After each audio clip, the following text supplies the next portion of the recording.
Good evening, African Confessions. I am back with another episode. There is a message that I want to share with you guys, and the message reads like this. Hello, how are you? Can you please post my own story? I listen to your channel almost each and every day. I have my own story to tell. I am a girl who is aged 18 right now, and I want to confess that I joined this cult, or let me say I am a Satanist, and my parents, they are not aware that I am part of this secret society. And this is my story in details. When I was 14 years of age, we went for a school trip. When we were there on that school trip, that is when I met this other girl. When I looked at that girl, I felt something strange in my body. I am not a lesbian as such, but the moment that I set my eyes on that beautiful girl, she was from another school, but we were on the same trip, even though we were not from the same school. But the moment that I set my eyes on that beautiful girl, I felt a strange feeling in my body. I don't know what was going on with me at that time, but the feeling was just not natural. It was that kind of a feeling that you feel when you look at a guy and you have a crush on that guy. All of a sudden, I felt as if I was crushing on this other girl. But this was like the first time for me to have feelings, like sexual feelings for another woman. Even now, I am still struggling with that feeling. Whenever I come across another woman, and if I look at her and if I think that she is beautiful, the same feeling that I feel whenever I look at a handsome man, that is the same feeling that I feel whenever I am looking at a woman. And if I think that the woman is beautiful, I'll feel that I have to take her to bed. But I have never attempted to tell another woman that I have feelings like those lesbian feelings. So what happened is that we were also at the trip. So both of our schools, we were staying at the same game lodge because it was a week trip. So me and her, we went out. I don't know how it happened. Maybe it was her who planned everything, because when we went out for the game ride, me and her, we were on the same car. Then we started speaking, and it seemed as if she was also reading my mind. From there, me and her, we developed a kind of a friendship. Then on our last day of the trip, that is when we started talking. We were just walking around the game lodge. Then she said to me, "Do you want to see me perform a magic trick for you?" I always loved magic ever since I was a little girl. Then I said yes. Anyway, I didn't believe in magic.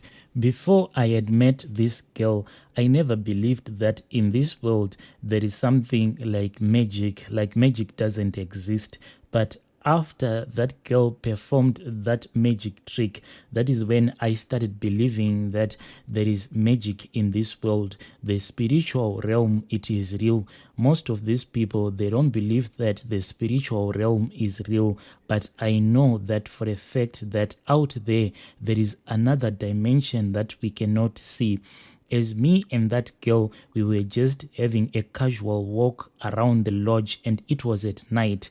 We sat down. Then she said, "Can you come and check my pockets?" And I checked her pockets. After I had searched her pockets, she didn't have anything in her pockets. She only had a silver coin, and I don't know where this silver coin is from, because it was just a plain silver coin, like it was not money at all. She gave me that silver coin. Then she said, "Just make a wish and don't tell me what you wish for." So in my heart, I just said, I want a red apple and maybe a lollipop, because I was not believing in this whole thing that she can perform magic. So I gave her back that coin. Then she put the coin into her pockets. Then she said, "Come and search me again." And when I searched her pockets again, that is when I found out that in her pockets she had 2 apples and 2 lollipops. Then she took them out and she said, Here, have some. So I took one apple and a lollipop. I ate that apple. It was so fresh, and I was amazed by this magic trick. But by the time that I had finished eating that apple, I felt that there was something that had entered my body. When I felt that electric feeling entering my body, in that moment, that is when that girl reached out for me. Then she kissed me so hard. When I went back to the hotel, I felt as if my whole body had been hit by an electric current. In the morning, we got onto the bus, then we went back home. When I arrived back home, I still could feel that in my body there was something strange that was going on. My whole body was heavy, and on my shoulders it was as if there was another person that was sitting on my shoulder, but that person was not heavy. I could just feel that on my shoulders I was carrying someone. I just thought that since we had been on the bus for a very long time, maybe I was just feeling tired. I took almost a week for this feeling to go. Then one night, I saw that girl who gave me that apple, but I saw her in my dreams. She then took me to a very beautiful place, but me and that beautiful girl that I had met on that school trip, we were both dressed in black clothes, and there were men in that place where we went. All those men, they were wearing black suits. No one was allowed to talk.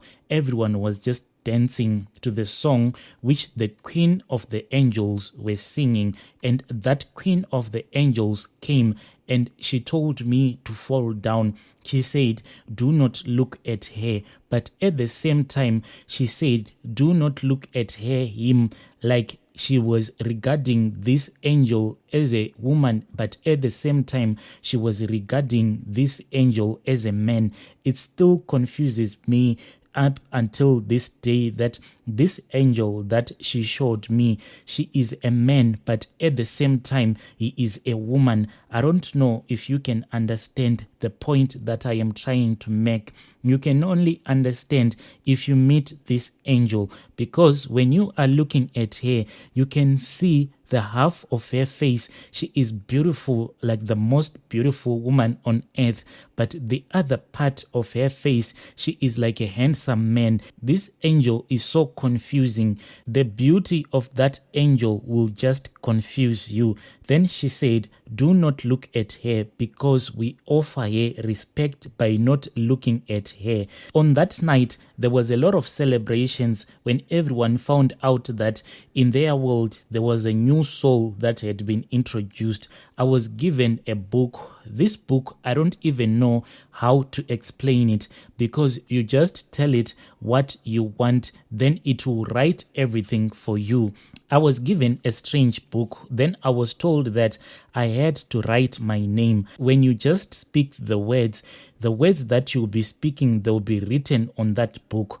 That girl that I had met on that school trip, she told me that they used this book to cast a lot of spells in the physical realm. Then when I was given that book, I was given an instruction to write my name. I spoke my name and my surname. Then my name and my surname was automatically written on that book. Before my name was written on that book, there was a man. He was quite a strange man. He was wearing clothes that were not like the other men. He was not wearing a suit. He approached me and he said, before you write your name on this book, you have to know that the moment that your name will be written on this book, there is nothing that can be done. There is no one in heaven or on earth or in this realm that we are in right now who has the powers to erase your name. So it is your will.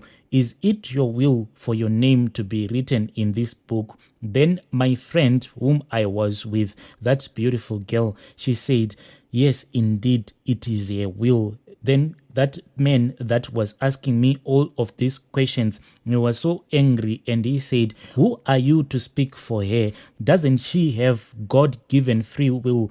Let her exercise her own free will." I was so afraid in that moment because that man, he sounded so angry, and I said, "Indeed, it is my will for my own name to be written in this book." The next thing that happened, when I woke up, my mother was screaming. I rushed out of my bedroom. That is when I found out that my brother, he had just passed away. He had blood all over his face. When my brother passed away, he was only 5 years at that time. I don't even know what happened to him. But it is quite strange that on the night that I was initiated into this secret society, that is the same night that my younger brother passed away. And I think that my brother was my sacrifice. I am doing this confession because I don't want to continue doing this. Now, I keep on having a dream, and in my dream, I see my mother walking towards me. And when my mother approaches the place where I'll be sitting with a lot of wild animals, all of those wild animals that will be sitting with me, they will start attacking my mother. And I can't even do anything to save my mother in my dream. One day, my mother told me that she has been having a lot of strange dreams and nightmares. She told me that almost each and every night, in her dreams, she will be hunted down by wild animals and another person, but unfortunately, she cannot see the person that will be hunting her. She can only see the wild animals that will be chasing after her. And when I heard that my mother was having almost the same dreams that I was having, I then lied to her and I said, "Mommy, maybe you are having all of these nightmares because of the way that you lost your son, my brother. You need to go for therapy." As for now, my mother is going for therapy, but she doesn't even understand that all of these dreams that she keeps on having and the nightmares, all of them, they are for real. Like I said, the spiritual world is real. It's only that people don't even understand that out there is another dimension that you cannot see. This is my own story. I am still in this society. Hey, dear listeners, right there was a message that was forwarded to me. A message that was sent by a young girl, an 18-year-old, and all of these things that she is speaking about, scary stuff. Yeah, strange things do happen in this world. Please, let us speak about this issue in the comment section. Let us meet again in the following episode.